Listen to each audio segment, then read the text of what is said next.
Yeah, thank you all. Thanks for joining me today. And let's get started. Yeah, we have, I think, audience ready.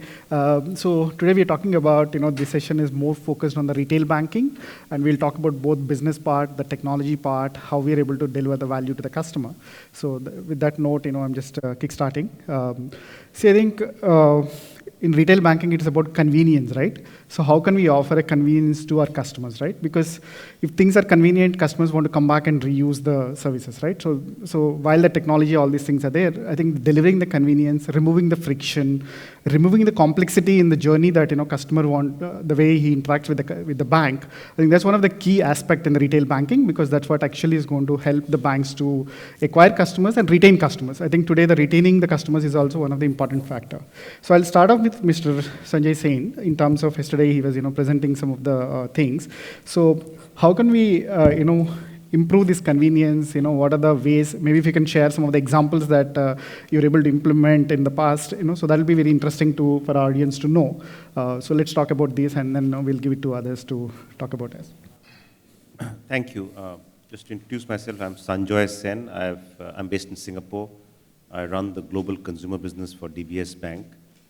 In terms of customer convenience, I think this is a very age-old thing, but there are three lenses from which we look at. One is that we try to look at it from the customer journey.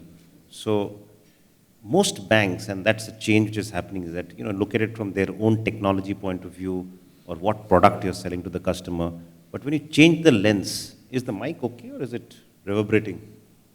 It's okay? Yeah, we can hear. Okay. So you change it from the customer lens. So what is from a customer's point of view, when he gets up in the morning, what is he looking at? Is he looking at for a housing finance, or is he looking for buying a property in which the housing finance is one of the journeys? So you start with the customer journey, and we are doing it entire organization. Our entire organization looks at it from a customer journey. Similarly, if it's a digital thing, if a customer is buying an equity on the app, what does the customer do? How many clicks? Is it 3 clicks? Is it 7 clicks? So that's one aspect, which is the customer journey. The second aspect for customer convenience point of view is that while most banks have done their digitization, and they look at it, whether you have a digital app or how does the website look like, the most important thing is that how do you stitch, I use the term digital lipstick, how do you stitch that to your technology in the back?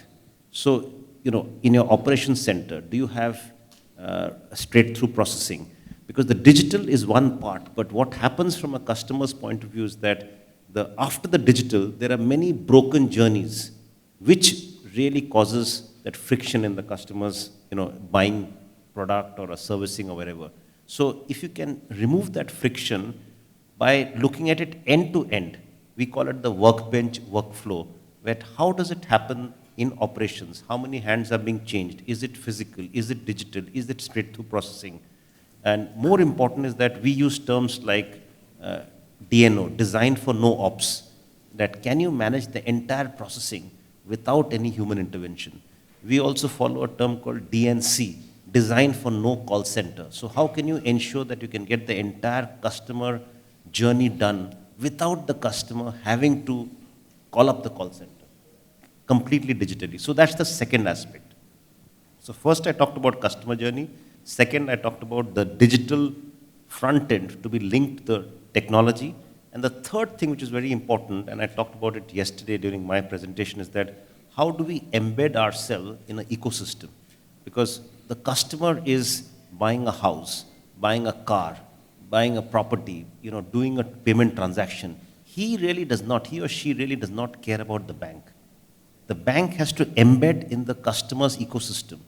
And that is very important, because that's where if you really study how the fintech companies or how the platform companies have, the good ones, how they've got scale, is that they've embedded themselves into the life of the customer. The way we use our smartphones today, the way we do, Google just does its search engine optimization, the way Microsoft operates, they are embedded in our lives. So in banking, our attempt is that how do we embed ourselves in the customer's lives?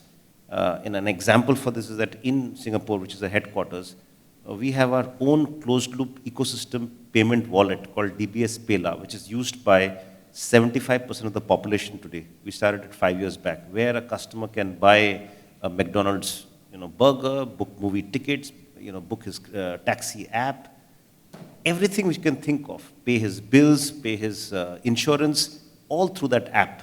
So that's an example of where we are getting into the ecosystem of the customer and making it convenient. So with that, I'll take a pause and maybe later. No, thank you. Thank you so much for the insights. Anyone else want to add on to that? So happy to. Yeah, Mr. Salim. Yeah, good morning, everybody. So my name is Salim. I'm the Chief Retail Officer for Jordan Commercial Bank. Been with the bank for about 7 years. I think it's important to kind of take it one notch back, which is basically how do you build long-lasting relationship? How do you actually get customer engagement? What does that mean from the customer standpoint?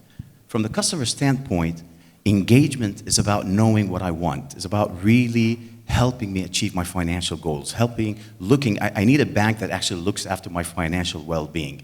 Any bank can do a transfer between a checking account and a savings account. But what differentiates a bank from the other bank is basically giving me insights, giving me information that I could use, right? So, for example, telling me that I'm not saving money when I should be saving money. A bank should tell me when I'm overspending when I am as well too. So these things really make a big difference. And in terms of having a seamless transaction, remove the friction is basically kind of like having an omni-channel. You need an omni-channel. So if I go into the online banking or if I go to the mobile banking, it's pretty much the same unified experience. So the bank's role is to delight. The bank's role is to actually increase customer satisfaction, remove the friction. So providing robust information becomes key. And this is really what differentiates from one bank to another. The other two is personalization. We all know that banks sit on wealth of information. So how do we make sense out of that?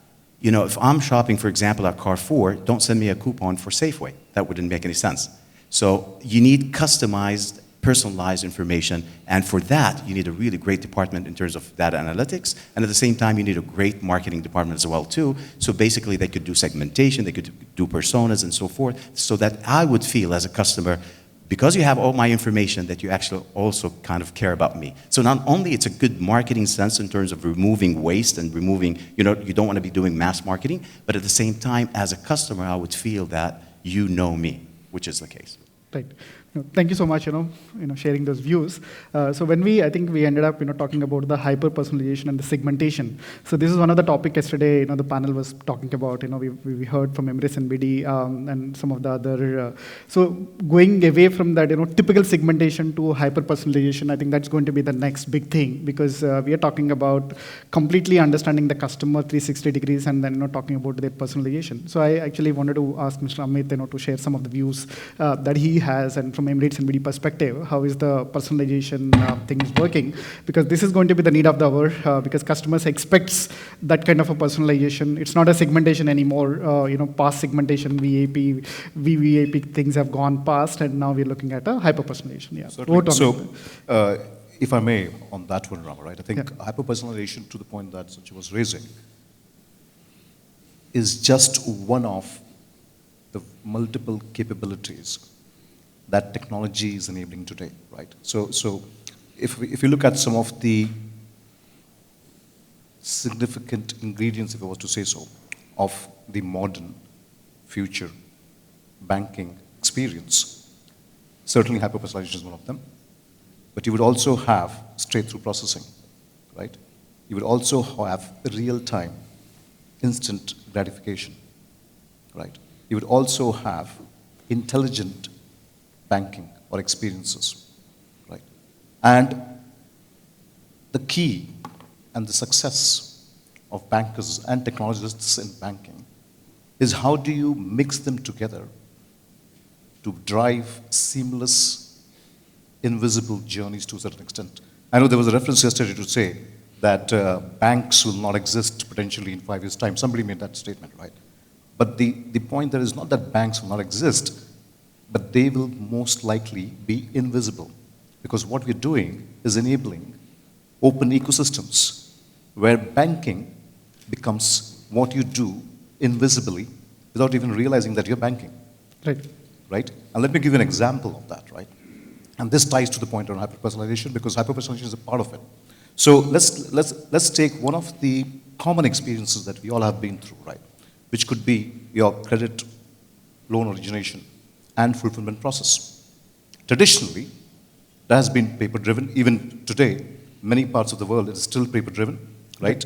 Where it gets physical and digital combining at some point in time.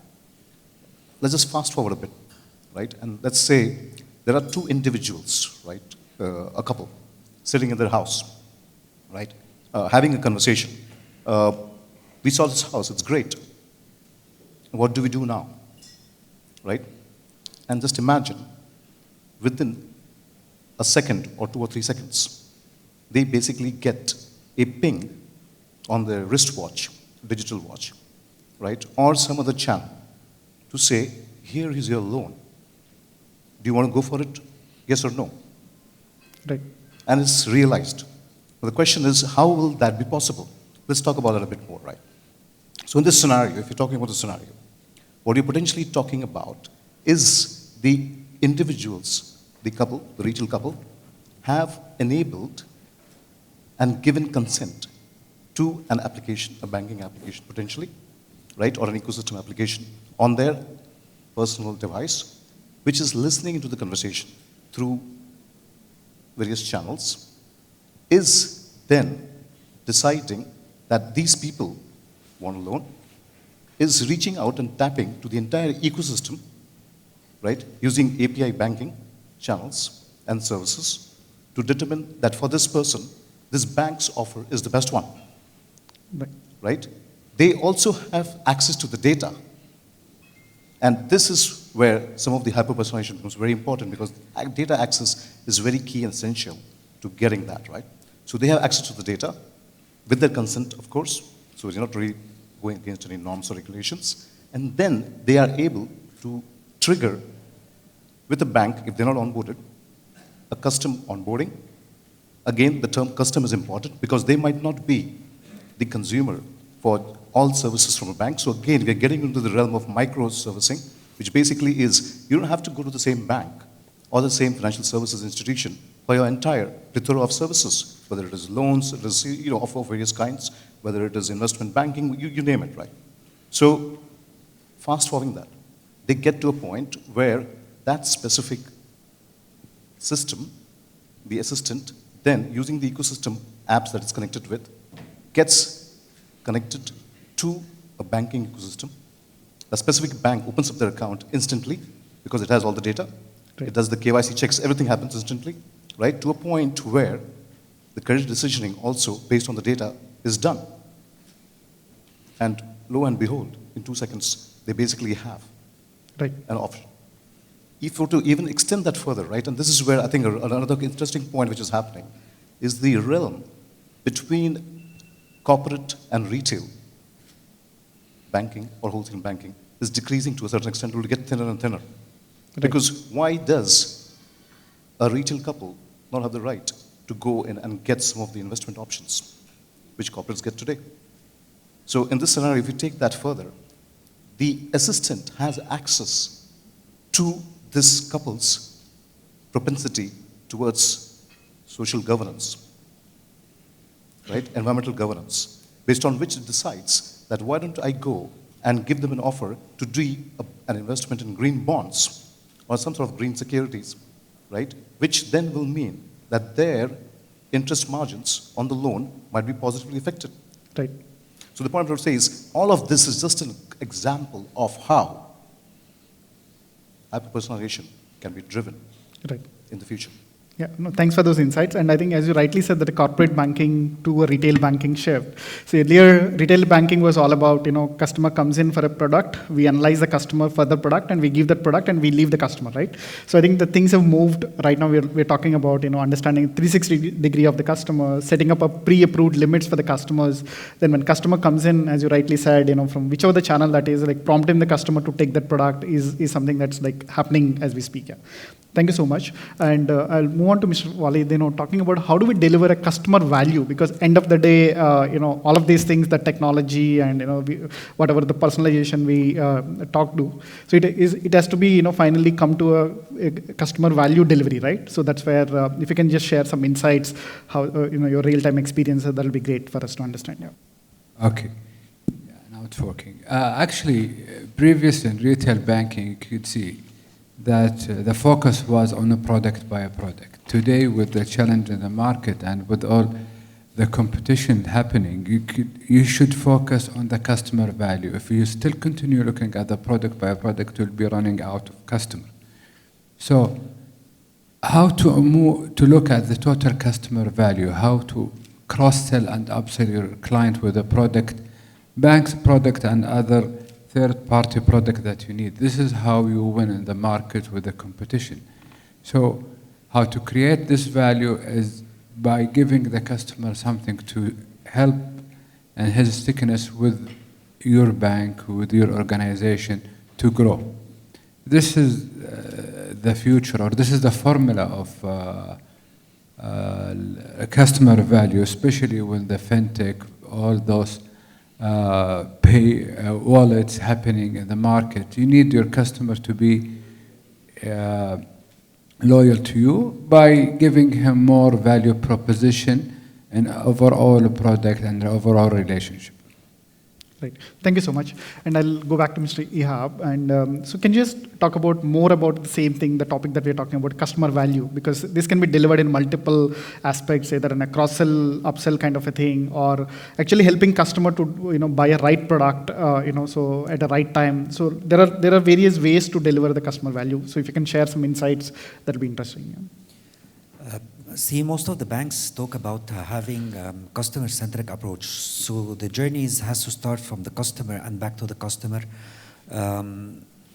It depends on how you do the internal operating model of your bank. So what we think about it is that we work as in agile manner in the form of squads, which have all the different parts of the bank serving the customer purpose or the customer requirements. So we try to understand as much as we can the customer through research, through doing interviews, through having surveys and data from all the channels we work on, whether it's digital or physical, and then we start building the proposition based on this. And in order to be very fast and very agile in delivering our value proposition to the customer, we do it in a very agile way. Squads, we go back, take the feedback of the customers, and then start working and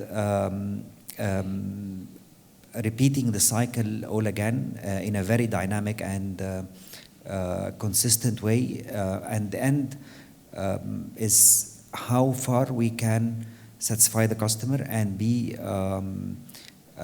delivering what he expects. So again, what we have decided is to orchestrate an ecosystem around all the customer needs. So we do not only provide our standard banking proposition, we deliver all the other services through partnerships. We're not going to build everything inside the bank, and it's very exaggerated, everybody using super apps and this terminologies. I don't think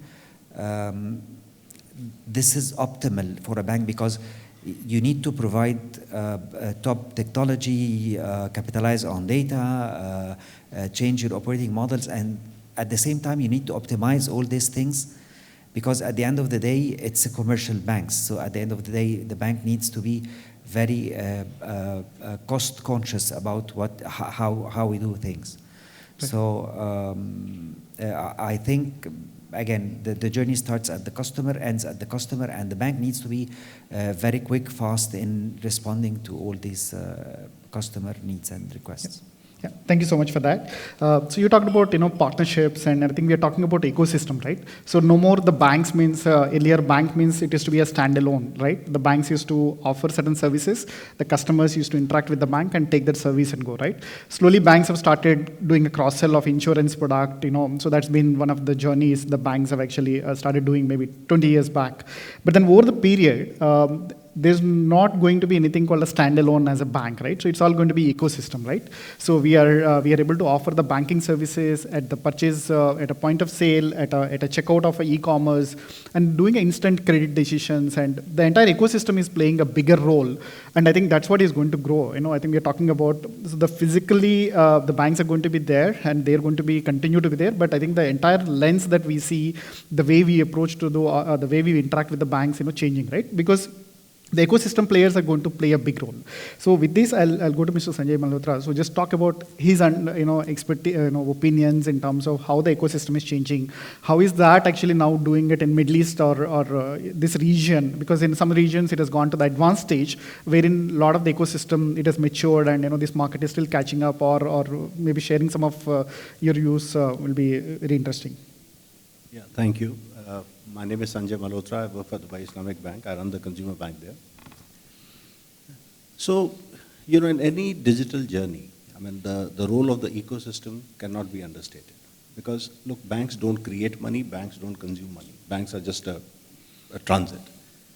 So if you really look at it from the customer lens, which Sanjay mentioned, when we talk about banking, we are talking about making our life simpler. When we talk of personalization, we are telling, how can I sell my product to the customer which he needs? So that's a big assumption we make over there.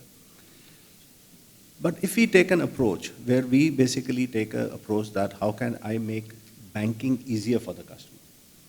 Because what is the biggest pain point? And there are many data, many analyses which show that customers hate dealing with a bank because they think we are bureaucratic, we are complicated, we ask too many questions, we ask too many documents.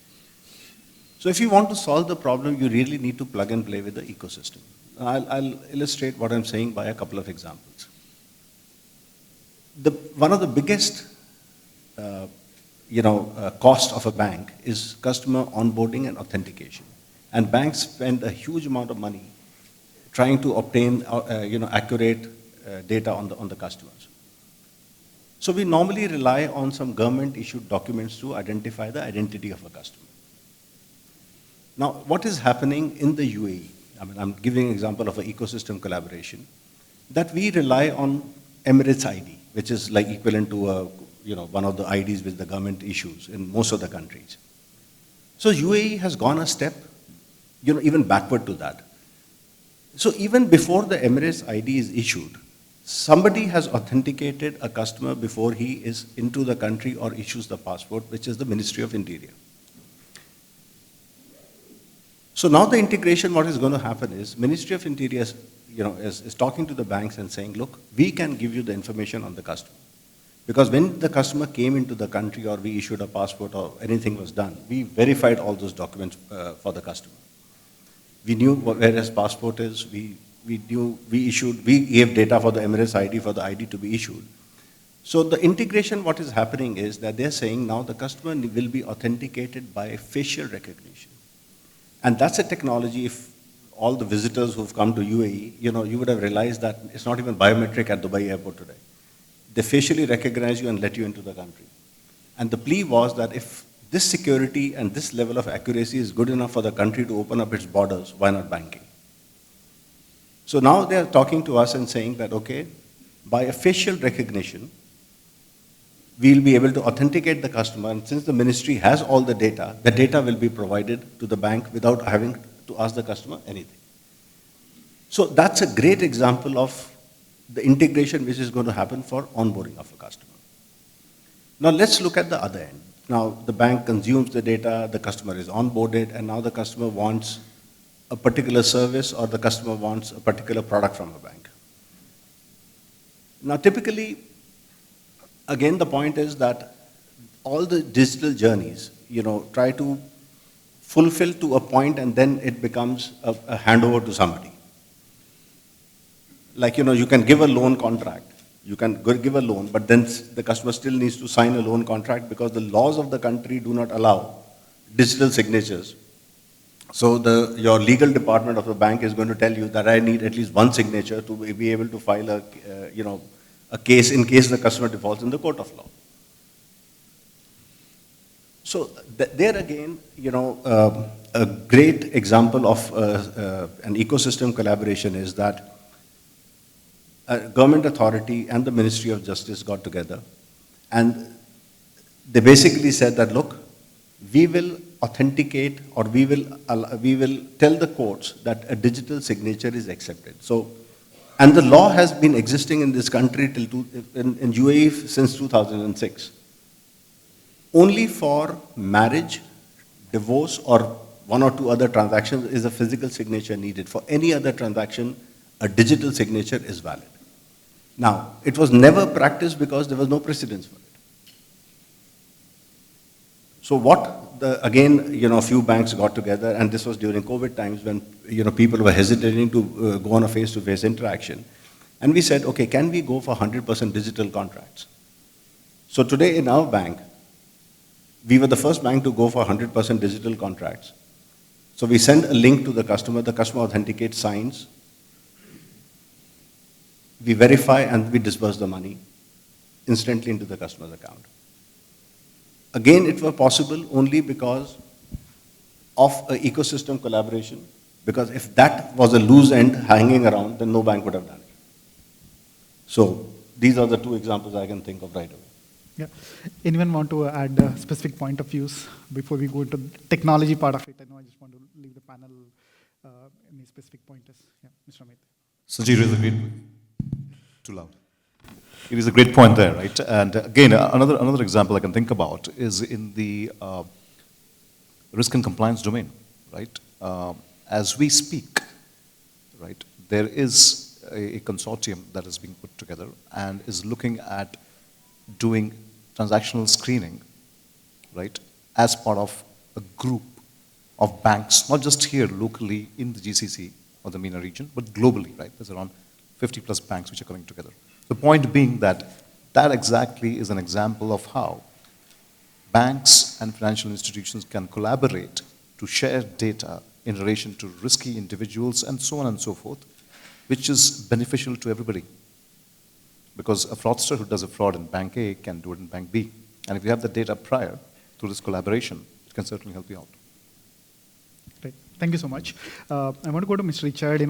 We talked about facial recognition. We talked about, some kind of cross-sell, upsell, studying AML, machine learning algorithms. These were the things that were not there like maybe 10 years back, 12 years back. So with the cloud coming in, with a lot of this technology that is, at the bank's disposal. And I think how are the banks actually utilizing these and delivering a better customer value or a better customer journey? So if you can share some views really on a technology part of it, that'll be very good. Yes, thank you. So you mentioned a couple of business use cases there. I was listening intently to my panel colleagues and was jotting down some others. Multi-channel data and delivering customer value, cross-sell, upsell, generating loyalty, hyper-personalization, insight into customers and what they are doing. Joined up customer journeys. I really like the term digital lipstick. Because whilst some things look good on the outside, there's an awful lot that goes on behind that. And this is really the point I wanted to make in relation to some of our customers and what they're doing and the ones that are being most successful at it. In the cloud, there's a bunch of different technologies that are available, and lots of people spend or focus on and are very interested in, rightly, I think, machine learning and artificial intelligence tools. They can do some extraordinary things, never mind the next generation of large language models and the like.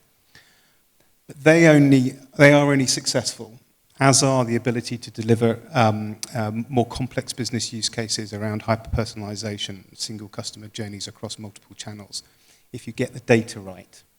Because there's no machine learning model on earth that exists without good quality, that does the job that you require it to do in a secure and a compliant and resilient way without good data. And I think that's really important to think about. And one of the things in the cloud, I think that the cloud does really well, is make it easier for financial institutions to pull data together, to manage data, and to process it so that it can be collected and pointed at these specialist tools that deliver on those business use cases at the end of the day. And for a long time, the financial services sector has struggled with data.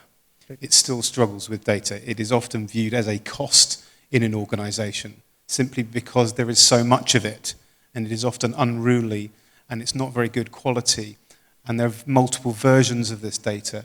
Or, as one of our customers told me 80% of the data in their organization was not available to decision makers.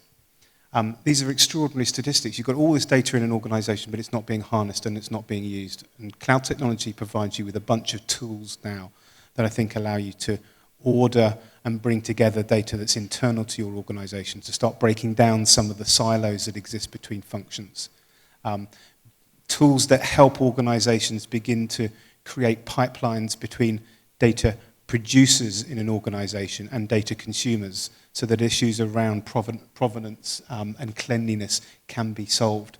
The technology helps, by the way. It has not yet got a silver bullet that you can push data through a particular technology and it comes out clean and you know who produced it and when they produced it and what the metadata around that data is to allow it to be useful.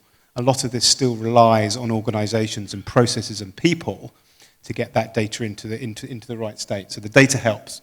The technology helps, but there's a lot of process that goes along with that. Then when you add into that all the data that's available outside of organizations, then you're compounding on the issue, making it harder. But digital technology does make it easier to ingress data into organizations and then to integrate it with the pipelines that you have so that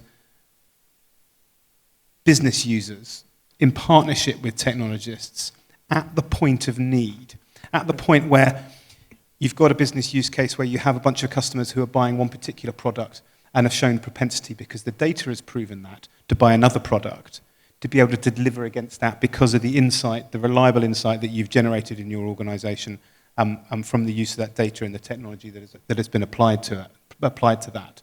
Pushing those decisions closer to the customer and actually not only decentralizing them, but making those decisions more granular, because you can't get to a hyper-personalized business model without that data being next to the interaction with the customer, and for decisions about the data that customer is providing through their interactions with you to be analyzed and accurately assessed so that the personalization can be delivered at the end of the day. So they're the real challenges. Never mind the fact that this external data is sometimes unstructured, it comes in a variety of different formats. Some of your data sources are going to be real-time and streamed, some of them are not. Having the right technology tools so that you can create an infrastructure, data architecture I sometimes call it, that is fit for purpose. As I say, that very simply say that takes data from the source of production to the source of consumption reliably is tough, but it's enabled by digital technology. And those organizations that we've heard of today that are represented by my fellow panelists are using that technology, beginning to find solutions to the business as a consequence. Yeah, great. Mr. To Richard's point, as a matter of fact, it's not about just the technology. The technology is an enabler. But at the end of the day, it's about really value technological solutions. We've seen banks in Jordan and sometimes in the region, they want the greatest and the latest technology. But that should not be what you should be looking for. You should look to provide value to the end customer, and value can come in so many different ways, shapes, or forms. Value could be, for example, providing a better customer experience. Value could be mitigating risk. Value could be lowering the cost for the customer or maybe increasing the revenue for the bank on the flip side of that. Right. So anytime we embark upon a digital transformation project within our bank, we ask those three pillar questions. Does it really lower costs or increase revenue? Does it really mitigate risk? Does it enhance customer experience? 3 out of 3 would be great. 2 out of 3 is probably a go, but 1 out of 3 probably is not. Great. Yeah. So I just want to make 2 points. One is that one of the things which banks always had a problem is that while they have billions and billions of data, because you really know everything about your customer, it's broken down and it is across multiple systems. And I can, many of the top banks in the world, you go and they say, you walk into the branch and say, I want to get my credit card details. They'll say, sorry, sir, I can't tell you. You go, there is a phone there, go to that, call up our call center, they'll tell you your credit card details. I can't tell you. So one of the things which we have done in our bank is that we also have 200 plus systems. So we have created over the last several years what we call a data lake. So all the data from each of the system comes and sits in the data lake. And from that platform, we can dynamically and real time able to extract data and make recommendations to customers. So that's one point. The second thing, which is the offshoot of that, is that we want to think in a bank, and I use the term, how can we become the Netflix of banking? And why do I say that? In Netflix, what happens is that they have a recommendation engine which is so powerful that within the same family, they know my preference vis-a-vis what my wife or what my kids like. So for the same account, the movies which pop up based on my liking, what movies I like, which time of the day I watch, what's the time duration I like it, all those things, the recommendations which pop out when I log in is very different from when my wife would log in or when my kids would log in. It's that concept of hyper-personalization using data is what we are trying in our business to really make it personalized to the customer. For example, if a customer, we know that he's sitting in Singapore, his kids are in the US, every month he needs to remit money. So he's a requirement for a Singapore to US dollar exchange. So when the exchange rate becomes favorable, we'll automatically, our recommendation engines will go and nudge the customer and say, sir, this is the right time for you to convert money from Singapore dollars to US dollars. Just an example.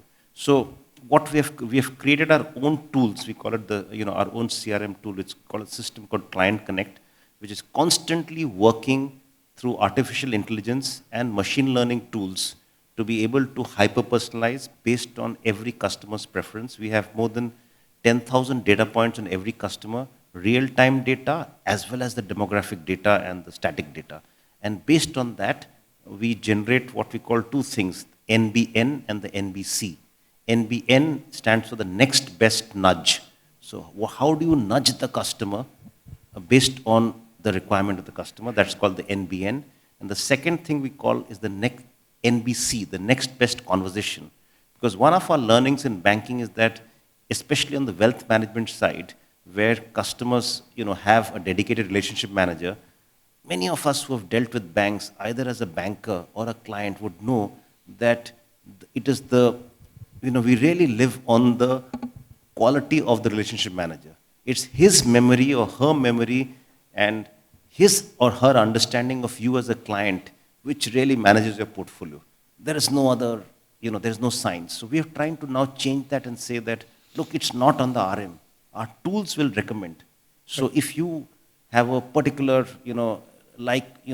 inclination to buy technology stocks, so our tools will then tell the relationship manager, we call it the next best conversation, that look, this pairing of technology stock is now what this customer will prefer. Why don't you have the conversation? So every morning when the relationship manager gets up, he sees in front of him 30 recommendations for 30 conversation points for his 30 customers. And based on that, he has the customer conversation. So it's more on science and data rather than the past, where the relationship manager, or even why past, even in the present, the relationship manager is really using his or her brain's memory, Excel, spreadsheet to talk to the customer. So these are two things I just wanted to talk. Yes, Mr. Sanjay. So, taking on that, so yes, a lot is done by the banks today and of the existing customers to the bank. And then we have new customers to the bank. Now, there's a third segment which exists. So there's NTB, there is ETB, but there's a segment called KTB, which is known to the bank. So these are people where your customers are dealing with. So if I have been sending a remittance to somebody, with a code that why am I sending it? So I know who it went to, I know the amount that person got, I know why he got it, so probably I can know what his business is. So this known to bank segment is a great opportunity for banks to really expand and especially when we live in a small country like UAE or any country in the Middle East where the banking population is not that big. This represents a great opportunity for banks to expand and try to cross-sell to somebody who's not their customer but is known to them. And really if you look at that, we know quite a bit about those customers too. Thank you. I have a last question, before I end the session. Maybe a difficult question for the bankers. See what happens. Typically, customer onboarding journeys are always great. Banks have come. We're talking about digital banks. We're talking about physical banks. Many of them have made the customer journeys very seamless. We all are happy. Get the customer onboarded. But the servicing aspect is still like, in many cases, it actually doesn't go through the tech part of it, right? Even if you go for a telco, I don't know, things have changed here now, I don't know, but typically we call a telco, they'll come and they'll install the internet, within 5 minutes of, sometimes within 1 hour you get internet. But the same thing, if you want to service it or you want to close the connection, similar thing happens with the banks, right? So I opened a bank instantly, my digital journeys were great, but then from a servicing perspective, still banks are, walking that path, making that friction, frictionless in the servicing also. Let's say the banks are able to validate the address of the customer instantly on a digital account opening. But the same thing, if I'm going for address change, if you call the call center, they'll say, no, please come to the branch and, give the address proof and, we'll change your address. So I feel there's a lot to do. We've done great things in the journey of onboarding, but from a servicing perspective, we see still more work to be done. Because especially closing account, we all, I think, ignore that, but then the experience that the bank can give at the service and the closure of a loan or an account or a card or whatever, that basically, that's the last point, you're actually leaving your experience with the customer, right? If we somewhere able to make the customer journey from a closure perspective also happy, I think that leaves a lot of good thoughts in the customer's face. And it's an open question, happy to understand. And this has been a problem for typically a retail customer, when we deal with the banks. Yeah. So we had exactly to your point, had a situation right after COVID. See, UAE has a lot of expat customers. Right. And during COVID, a lot of people lost their jobs and a lot of people left the country. And then they wanted to close the accounts. And the only process the bank knows is come to the branch. Right? So the customer is saying, look, I am not in the country and these are not the times I would like to travel. So how do you expect me to come to the branch? So when we looked at it, we said, okay, like now again, what is happening is that everybody's talking on a Teams call or a Zoom call, right? And we are very happy conversing on Zoom. So why can't I offer the same facility to the customer that instead of asking him to come to the branch, if I know that he's not in the country, I will go on a video call with the same customer, ask him to flash his ID, ask some basic security questions and do the transaction without having him to come to the branch. So it can be done. Oh, great. If that's been done, that's very interesting because typically the problem has been on the servicing part because the onboarding part has become almost like a frictionless. Yeah. Another example I can give. Yeah, fine, Amit, you can go ahead. The loudest voice around. Huh? Yeah. Something magical about this mic. No, a couple of examples I can give as well, right? And I think there's a very good example in relation to data collation and creation of the retail. We have done something similar, right? Where we have created an enterprise data platform which spans across various segments that we have. And to your point, right, the challenge has been people looking at journeys in isolation, right? Not necessarily linking loan origination or credit origination post onboarding. So, for example, when we were talking about issuing credit cards, right? Why do people have to wait for a cool-off period suddenly, right, for a day or 2 days to get a certain amount of credit sanctioned? Why can't we do it preemptively? If we have the data, if we are asking for statements and so on and so forth and all the credentials, why don't you do it instantly? So again, those are kind of areas where we make an impact. Another example that I can think of is, for example, in the area of unclaimed funds. This is again locally in the UAE. Traditionally, what has happened is because of some various reasons, dormancy, inactiveness, whatever, the amount is repatriated to the central bank. Now, the process has been, you do it manually, again to your point. Okay. So what we've done is using straight-through processing, we have connected directly to the central bank. So all of this can be done through the click of a couple of buttons. So again, it's just the case where, again, what happens with technology, right? Whether it is AI, whether it is data, big data, whether it is various technologies, people necessarily don't look at the entire landscape. And that's where I think we as bankers have a responsibility to look holistically across the landscape, not just individual journeys, and connect them together. Yep. It's a difficult thing to do because, again, not everybody has that insight. Yep. But as leaders, this is where we come in. Yeah, thank you. Sanjay, last point. Comment on that. And again, from the way I look at it, that there's a lot of learning from technology companies, a lot of learning from fintech companies. If you look at the entire technology landscape, there is no concept of call center, contact center. Google, Microsoft, take the biggest equity trading platform like Robinhood or Ameritrade. You have any problem is self-help. So if you think back, banks opposite, come to the branch, call up the call center. So how do you think from a customer-centric perspective that which are the top pain points and how can you solve for that without the customer having to have a human interface? And it's a win-win because the customer doesn't want to talk to a human and adding up more humans is expensive for the bank. So that's why we have designed things called what we call the DNC, design for no call. How do you design for a no call? How do you ensure that whatever servicing issues the customer have, they can self-help? Example, if the customer is wanting for, in a credit card, the most normal thing is that wanting for fee waiver. So we have algorithms by which we know whose fee we will waive, whose fee we won't waive, and whose we will waive partially based on the usage pattern of the card. So the customer can digitally get a waiver without having to now call up a call center. The call center says, sir, I will look at it, get back to you, get approval. Yeah. So nothing like that. Because at the end of the day, the call center is also going to do the same thing. Right. Look at the data and then take a discretion. So remove the discretion, make it data-led, make it algorithm-led, and design for no call, design for no operations. So that's really the thinking to really mirror what technology-led companies do. Thank you so much.